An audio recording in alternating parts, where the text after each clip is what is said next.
Ki te whakataetae te matatini o te rā, e whai ake nei ko te pūrongo āra paira tāwhai, e pāna ki ngā kapa I whakaihu waka I tēnei tau 2011.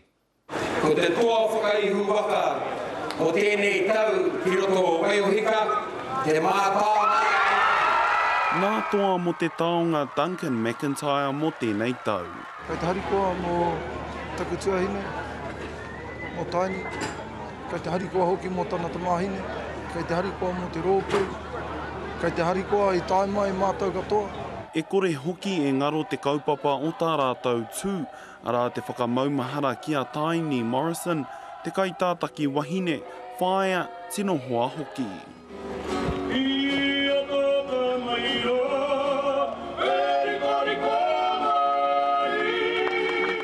Kei reira ngā whakaaro koina I āhua heke ai ngā roimata I tēnei wā, kei te whakaaro mō rātou te hunga kōwehe. Engari he pukenga I kitea I roto I tēnei rōpū, kāore I kitea I etahi atu.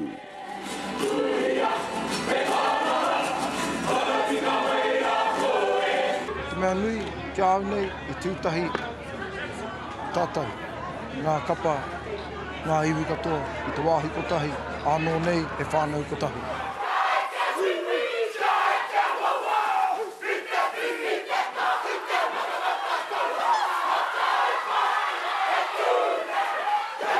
I toa ia te waka huia te whakataetai matatini I nā ruatau ki muri.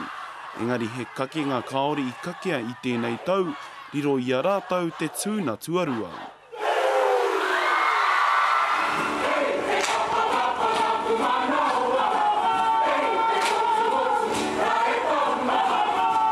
E kapakapa ana nā manawa o nā kaihaka o te whānau a Apanui I tō rātau ekenga ki te taumata tuatoru.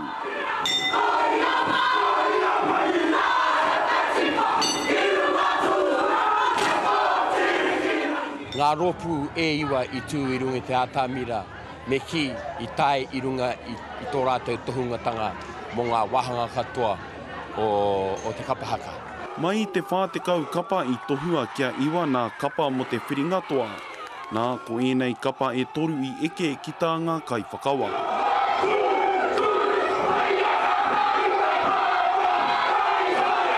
E hara I te mea ko te mana o te toanga ana ke te mea nui, engari ko te mana tuku I te Māori whakahere I te matatini ki a te arawa mo te tau 2013. Rapara tā whai, te karere.